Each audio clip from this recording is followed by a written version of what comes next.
Financial markets పై పట్టు సాధించాలనుకునే వాళ్ళు Revanth conduct చేసే వెబినార్ కోసం ఈ నెంబర్ కి కాల్ చేయండి.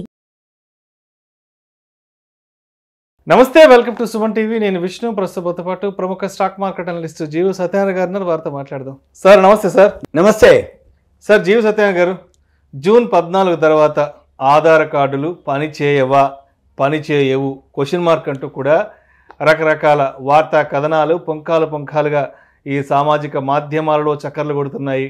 మరి జూన్ 14 తర్వాత ఆధార్ కార్డులు పనిచేస్తాయా పనిచేయవా అంటూ వస్తున్న వార్తలపై UIDAI ఎటువంటి వివరణ ఇచ్చిందంటారు అసలు? ఓకే, ఇప్పుడు ఈ మధ్య మీరు అన్నట్టు ఉన్నది కానీ అది కాదు, అదేంటిదో చెప్దాం మన ప్రేక్షకులకి. జనరల్గా ఎప్పుడైనా కానీ ఈ ఆధార్ అనేది అప్డేట్ చేసుకోవాలి. మనం ఎప్పుడైతే కంపల్సరీ అయిందో పాన్ కార్డు ఆధార్ కార్డు, ఎక్కడికి పోయినా ఏది ఉన్నా ముందు ఆధార్ అడుగుతారు, ఆధార్ నెంబరు. ఈ ఆధార్కి పాన్ కార్డుకి మళ్ళీ మన ఫోన్ నెంబర్కి ఇవన్నీ లింక్ అయి ఉండాలి. ఈ లింక్ అయింది ఏదైతే ఉందో లింక్ కాకపోతే అది యాక్సెప్ట్ చేయదు. మనం ఎక్కడన్నా బ్యాంక్ అకౌంట్ అనుకోండి, డిమ్యాట్ అకౌంట్ అనుకోండి, ఏం చేయాలన్నా ముందు ఆధార్ కార్డు లింక్ అయి ఉందా అని అడుగుతారు. లేదు అన్నాం అనుకో, ఇక ఆగిపోయినట్టే మన పని. అందుకని జనరల్గా మనం ఇప్పుడు ఏంటంటే ఒక వార్త ఆధార్ పనిచేయదు జూన్ 14 నుంచి అనేది ఉంది. కాకపోతే ఏంటంటే అది కాదు, ఫ్రీగా కనుక దాన్ని అంటే మాడిఫికేషన్స్ కానీ లింక్ కానీ చేసుకోవటం కోసము జూన్ 14 అనేది ఒక డేటు అంతే తప్ప ఇది ఎప్పుడు కూడా పోస్ట్పోన్ అవుతూనే ఉంటుంది.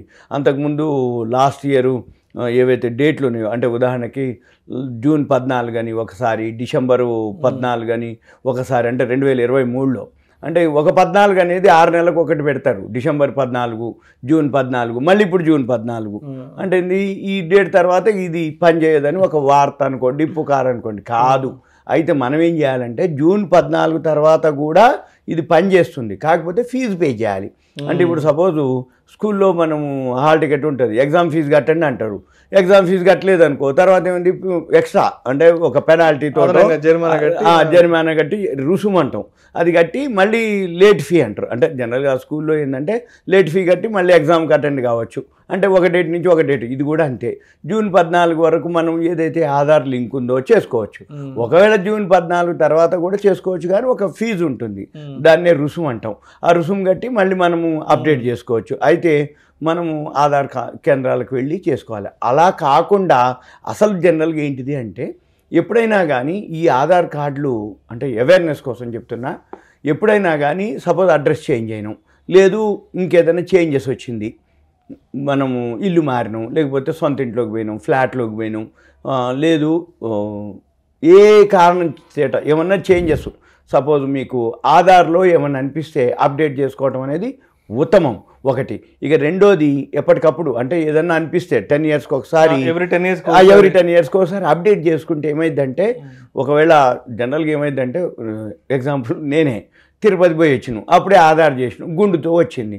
మళ్ళీ ఎక్కడికి పోయినా ఆధార్ గుండు ఉంటుంది, మనకు ఫోటో కావాలంటే ఉండదు. అందుకని మనం ఏం చేసినాం, మళ్ళీ కొంచెం జుట్టు వచ్చినాక మళ్ళీ ఆధార్ కార్డుకి పోయి మళ్ళీ ఫ్రెష్గా మళ్ళీ ఫోటో దిగి మళ్ళీ అప్డేట్ అవ్వటం. అంటే ఏంటిది అంటే ఎప్పుడైనా కానీ ఆధార్ అనేది అప్డేట్ చేసుకుంటే ఏంటంటే ఒకవేళ ఆ డీటెయిల్స్కి ఫోటోకి మ్యాచ్ అవ్వటం ఉంటుంది.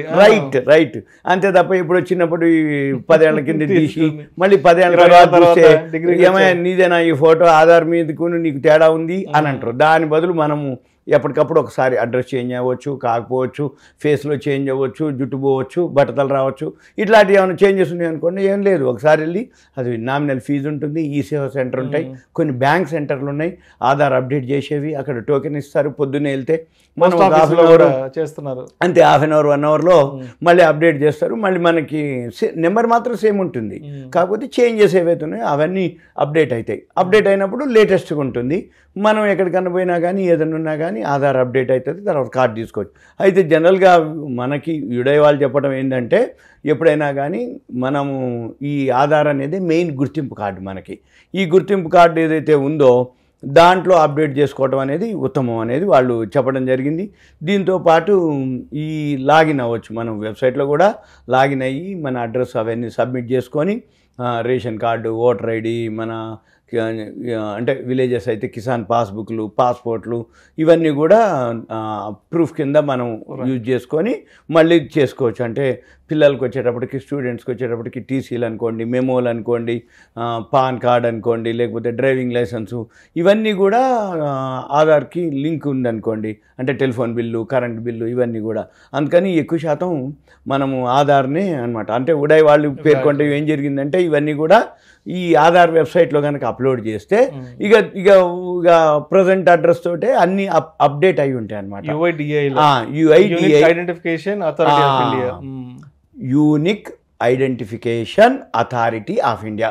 ప్రతిదానికి ఒక, అంటే ఇన్సూరెన్స్కి ఒక ఐఆర్డిఏ ఉంటుంది, ఇప్పుడు రియల్ ఎస్టేట్కి వచ్చేటప్పటికి రెరా ఉంటుంది, షేర్ మార్కెట్కి వచ్చేటప్పటికి సెబీ ఉంటుంది, అట్లానే ఆధార్ కార్డుకి వచ్చేటప్పటికి UIDAI, unique identification authority of India, ఇలా అనమాట.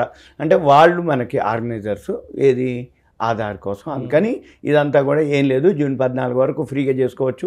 ఒకవేళ జూన్ 14 వరకు చేసుకోలేని పక్షంలో కొంత రుసుము పే చేసి చేసుకోవచ్చు. అట్లే తప్ప అపోహలు, అంటే ఆగిపోతుంది ఇంకని ఇది పని చేయదు అనగానే ఇక ఒక విధమైన టెన్షన్, అబ్బా నాది ఇక ఆధార్ లేకపోతే ఎట్లా ఏంటిదని మీరేమీ ఫీల్ కాక్కర్లేదు. కాకపోతే ఇన్ఫర్మేషన్ ఈ లోపల అప్డేట్ చేసుకోవటం అనేది ఉత్తమం. లేదు అనుకుంటే కొంత ఫీజు పే చేసి రుసుముతో మళ్ళీ అప్డేట్ చేసుకోవచ్చు. ఇదంతా కూడా ఒక అవేర్నెస్ పర్పస్.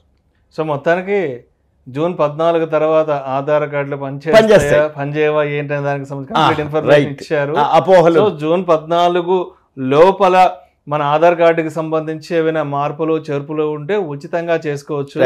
జూన్ 14 తర్వాత చేసుకునే వాళ్ళకి కొంత రుసుము చెల్లించి మార్పులు చేర్పులు చేసుకోవచ్చు. అంతేగాని ఇదేదో ఆగిపోతుందనో అనేది మొత్తానికి ఇలాంటి వార్తలంతా కూడా అవాస్తవము. UIDAI కూడా దీనికి సంబంధించిన పూర్తి వివరణ కూడా ఇవ్వడం జరిగింది. Correct. Right. Thank you sir. Thank you so much. Suman TV ప్రేక్షకులకు ధన్యవాదాలు.